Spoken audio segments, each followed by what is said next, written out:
दोस्तों आज के इस वीडियो में आपको एक इमाम साहब का एक ऐसा दिलचस्प वाक़या बताने वाले हैं जिसको सुनकर आप हैरान हो जाओगे और आपका ईमान भी ताज़ा हो जाएगा।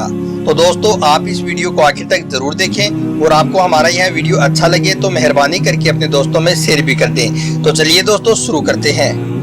दोस्तों एक बार अफ्रीका के एक गाँव में एक इमाम साहब को मुकर्रर किया गया। इमाम साहब एक बेहतरीन हाफिज होने के साथ साथ कुरान पाक की तिलावत भी बड़ी शानदार तरीके से करते थे। वक्त के पाबंद और तकवे वाले थे, इसलिए गांव के लोगों को इमाम साहब बहुत पसंद आए और पूरे गांव वाले उनकी खूब इज्जत करने लगे। दोस्तों इसी वजह से गांव का हर आदमी उस इमाम साहब की दावत करना अपने लिए इज्जत समझने लगा और बढ़ चढ़कर गाँव वाले इमाम साहब की इज्जत व अफजाई करने की कोशिश करने लगे। इसी वजह से गाँव में इमाम साहब के खाने की बारी लग गई। दोस्तों उसके बाद कुछ दिनों के बाद रमजान का महीना शुरू हो गया। गांव के ही एक आदमी ने बड़े शौक से इमाम साहब को अपने घर में दावत दी। दस्तरखान को तरह तरह के पकवानों से सजाया गया। इमाम साहब खाने से फारिग होने के बाद खुश दिली से घर वालों को दुआई देते हुए वहां से रुखसत हो गए। दोस्तों जब इमाम साहब वहां से चले गए तो उसके बाद उस शख्स की बीवी दस्तरखान को समेटने के लिए आई तो उसे याद आया कि उसने दस्तरखान के पास में कुछ पैसे रखे थे जो वो भूल गई थी। उसने जल्दी से अपने उन पैसों को संभाला तो वो पैसे वहां पर नहीं मिले। उसने इधर उधर ढूंढा मगर उसको वो पैसे कहीं भी नहीं मिले। उसके बाद जब उसका शोहर नमाज पढ़कर वापस घर आया तो उसकी बीवी ने सारा माजरा उसको सुनाया। शोहर ने भी उन पैसों के ताल्लुक से लाइल्मी का इजहार किया, यानी कि शोहर ने भी यही कहा कि उसको नहीं मालूम कि वो पैसे कहाँ हैं। थोड़ी देर गौर फिक्र करने के बाद उन्होंने सोचा कि आज इमाम साहब के अलावा हमारे घर में कोई भी नहीं आया और इस घर में हमारे सिवाय एक दूध पीती बच्ची है, इसलिए हो ना हो उन पैसों को जरूर उस इमाम साहब ने ही उठाए हैं और वो ही उन पैसों को चुरा कर ले गया है।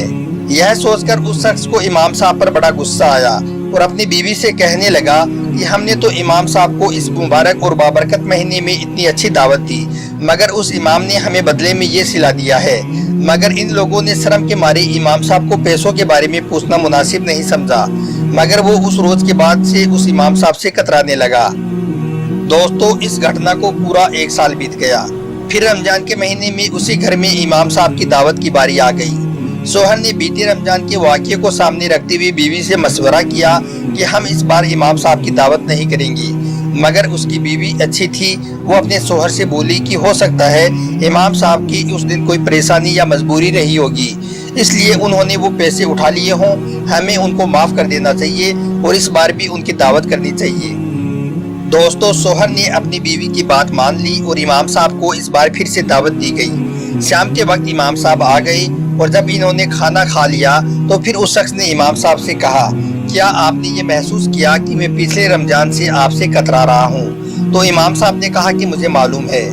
उसके बाद उस शख्स ने इमाम साहब से कहा कि इमाम साहब मैं आपसे कुछ पूछना चाहता हूँ, आप उसका जवाब सही सही से दीजिए। इमाम साहब ने कहा कि जी पूछिए।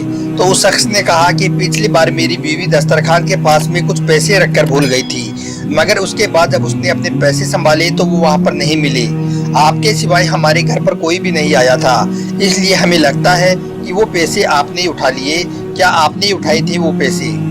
तो यह सुनकर इमाम साहब ने फौरन जवाब दिया कि जी हाँ वो पैसे मैंने ही उठाई थी। यह सुनकर उस शख्स के होश उड़ गए। इमाम साहब ने उसको बताया कि उस रोज मैंने दस्तरखान के करीब में कुछ नोटों को बिखरते हुए देखा था। खिड़की भी खुली हुई थी और पंखा भी चल रहा था। मुझे लगा कि कहीं ये पैसे बाहर ना उड़ जाएं, इसलिए मैंने उन नोटों को जमा करके उठा लिया। इतना कहकर वो इमाम साहब अपना सर झुकाकर रोने लगे। यह देखकर मियाँ बीवी दोनों परेशान हो गए और पूछने लगे कि इमाम साहब क्या बात हुई, आप रो क्यों रहे हो? तो इमाम साहब ने कहा कि मैं इस बात पर नहीं रो रहा हूँ कि आप लोगों ने मुझ पर इल्जाम लगाया है, आप लोगों ने मुझे बेइज्जत किया है, बल्कि मैं इस बात की वजह से रो रहा हूँ कि आज उस बात को पूरा एक साल बीत चुका है और इस एक साल में तुम्हारे घर में किसी ने भी कुरान पाक को नहीं छुआ है। अगर कोई एक बार भी सिर्फ कुरान पाक को खोल भी लेता तो तुम्हें तुम्हारे वो पैसे मिल जाते। इतना सुनते ही वो शख्स दौड़ता हुआ घर में रखी कुरान पाक के पास गया और जल्दी से उसको खोलकर देखा तो कुरान पाक में वो सारे के सारे पैसे मौजूद थे। यह देखकर वो शख्स बहुत शर्मिंदा हुआ और कुरान पाक को चूमने लगा और इमाम साहब से माफी भी मांगने लगा और उसने इमाम साहब से कहा कि अब से वो हर रोज कुरान पाक की तिलावत करेगा। दोस्तों अल्लाह तबारक व ताला से दुआ है कि अल्लाह पाक हम सबको कुरान पाक पढ़ने की तौफीक दे। आमीन, अल्लाहुम्मा आमीन।